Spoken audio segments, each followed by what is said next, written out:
Untuk membahas apa yang telah disampaikan oleh Presiden Joko Widodo, saya akan panggilkan sejumlah narasumber yang sangat kompeten untuk membahas persoalan ini.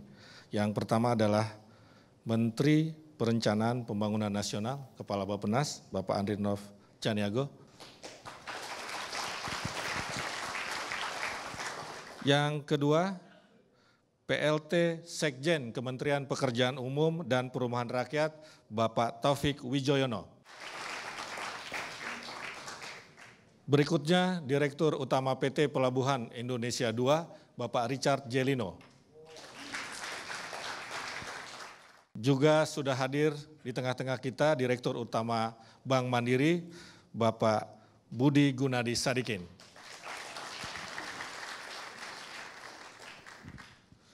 Baik, Bapak Ibu sekalian, kita akan memulai diskusi.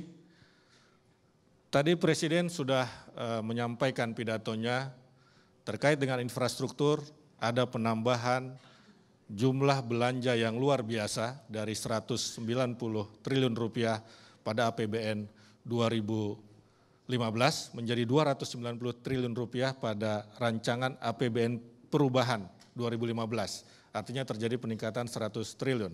Kalau itu kemudian kita sepakati, artinya DPR dengan pemerintah menyepakati angka itu untuk pertama kali sejak 2005 belanja infrastruktur kita melampaui belanja subsidi. Ya, begitu kata Menteri Keuangan. Nah, persoalannya adalah bagaimana kita, pemerintah dalam hal ini mengelola belanja infrastruktur itu agar sesuai dengan rencana. Ya, agar sesuai dengan rencana seperti Pak Jokowi tadi sampaikan bagaimana implementasinya. Nah, pertanyaan itu saya tujukan kepada Pak Andrinov. Silakan Pak. Jawabannya ya dengan menjelaskan tempat-tempat yang tepat untuk membelanjakan infrastruktur itu. Jadi kalau bicara prioritas pangan atau pertanian, ya infrastruktur yang akan dibangun itu apa? Ya jelas bendungan, irigasi, dan lain-lain. Di kelistrikan juga begitu, ya, kita sudah sampai kepada lokasi titik-titik, ya kalau kita lihat tadi paparan dari Pak Presiden itu, kita sudah sampai kepada titik-titik yang spesifik. Di provinsi mana, kabupaten mana, kota mana, pinggiran laut mana, itu sudah jelas ya. Apakah itu kemudian menjadi jaminan bahwa penyerapan belanja infrastruktur itu akan maksimal? Rencana aksinya kan ada macam-macam. Setelah teridentifikasi masalah selama ini misalnya apa? Tanah. Ya sekarang ya siapa yang punya kewenangan untuk menyelesaikan itu? Ya atau instansi yang mana? Ya diperintahkan untuk cepat dan itu sudah dipraktekkan dalam 2 bulan terakhir ini. Ya, termasuk pengawasannya ya Pak? Nah pengawasan ini juga bagian dari itu dalam rangka mempercepat itu. Sekarang kan BPKP ini langsung di bawah Presiden. Dan akan difungsikan sejak dari hulu, bukan lagi di pos kegiatan atau di tengah proses. Nah, kemudian pemerintah ya dengan tambahan belanja infrastruktur itu tentu ingin meletakkannya pada tempat yang tepat. Nah, yang tepat itu ya kalau proyek infrastruktur itu memang tidak ekonomis bagi pelaku usaha, ya itu akan dikerjakan oleh pemerintah kalau itu adalah proyek yang strategis, penting, mendesak. Nah, yang ekonomis bagi swasta dan akan menguntungkan bagi masyarakat, ya, nah itu yang ditawarkan kepada pihak swasta termasuk perbankan atau lembaga pembiayaan, gitu. Pak Budi, walaupun sudah terjadi peningkatan luar biasa sekitar 100 triliun dalam belanja infrastruktur, tetapi secara teoritis itu masih kurang. Menurut hitung-hitungan mestinya 5% dari PDB, katanya seperti itu, atau 4% lah. Berarti dibutuhkan sekitar ya bisa sampai 400 triliun lebih. Tadi pemerintah cuma punya anggaran 290 triliun. Nah bagaimana perbankan mendukung pembiayaan infrastruktur? Memang kalau bicara angka, McKinsey itu pernah keluarin report dan itu available di market, bisa ditarik dari Google, McKinsey Global Infrastructure Report. Ada beberapa patokan yang kita bisa ambil di sana. Negara-negara maju itu memiliki 70% dari GDP-nya stok infrastruktur. Jadi air, pelabuhan, kapal, pelabuhan udara, kereta api, jalan di jumlah dengan harga sekarang di value itu sekitar 70% dari GDP.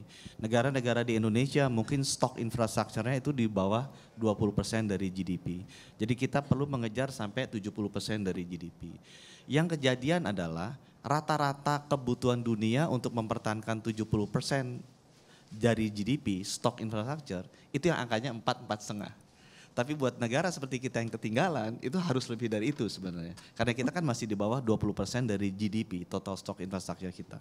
Sebagai gambaran, Cina itu selama 15 tahun terakhir, itu rata-rata spendingnya dia 8,5% dari GDP per tahun untuk mengejar ketinggalan kebutuhan itu tadi. Jadi kalau Indonesia mau juga seperti itu, saya nggak tahu dolarnya sekarang berapa gitu. Tapi GDP kita tadinya kan 1 triliun dolar, sekarang mungkin belum lah, jadi 900 miliar. Kalau kita ambil 8% kan sekitar ya 775 sampai 80 miliar dolar. Sebenarnya Indonesia tuh butuh kira-kira sekitar 1.000 triliun rupiah per tahun untuk bisa akselerasi mengejar pertumbuhan, mengejar infrastruktur kita supaya ngejar sampai sana. Nah sekarang pertanyaannya, pemerintah punya berapa? Pemerintah dengan Pak Jokowi sekarang sudah terobosan bagus sekali yang tadinya mungkin cuma 100 triliun gitu ya, sekarang mungkin jadi 200, jadi 300. Tapi tetap ada gap besar, tetap ada gap besar. Nah ini memang di seluruh dunia, ini selalu diisi infrastruktur nggak pegangan pemerintah aja. Dari 1.000 kita kasih 300 pemerintah misalnya atau 200 pemerintah, masih ada 800. Ini tanggung jawab BUMN dan swasta. Dan harusnya BUMN dan swasta lebih efisien. Idenya adalah bagaimana mengoptimalkan aset yang kita punya. Ya, kalau aset cara penyaluran modal yang kita punya yang dikuasai oleh negara itu diputar ke kiri biayanya jadi tinggi dan hasilnya kecil, lalu diputar ke kanan pilihannya ternyata cost-nya lebih kecil, manfaatnya lebih besar. Nah itulah yang dilakukan, yang akan dilakukan. Kasih gambar sedikit biar angkanya Bapak Ibu biar punya feel ya. Pak Jokowi tadi ngomong 35.000 megawatt ya. Kalau di kita sih mungkin beda-beda angka, tapi Bankir untuk kalau orang kasih kredit kita tahu kan rata-rata per megawatt berapa, kita taruh angka tuh 2 juta dolar. Jadi kalau kita mau bangun 35.000 megawatt 5 tahun ke depan, saya sebagai bankirnya Ibu Rini bilang, Bu, Ibu mesti siapin duit 2 juta dolar kali 35.000 itu 70 miliar dolar, 700 triliun loh Bu, 5 tahun. Itu kan? Bu mau bangun apa lagi? 1.000 kilometer jalan tol. Aku mesti bisik-bisik. Waduh angkaku agak beda sama Pak Jokowi tadi. Angka saya kalau 1 kilometer jalan tol itu 100 miliar. Karena semua debitur jalan tol kan nasabah saya. Jadi saya bisa lihat angkanya berapa gitu kan. Saya tahu lah.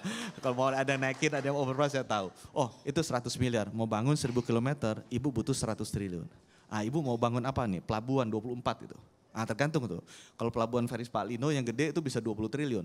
Kalau pelabuhannya biasa-biasa aja ada yang 2 triliun, 3 triliun. Ya ambil rata-rata 5 triliun deh. Ibu butuh 100 triliun.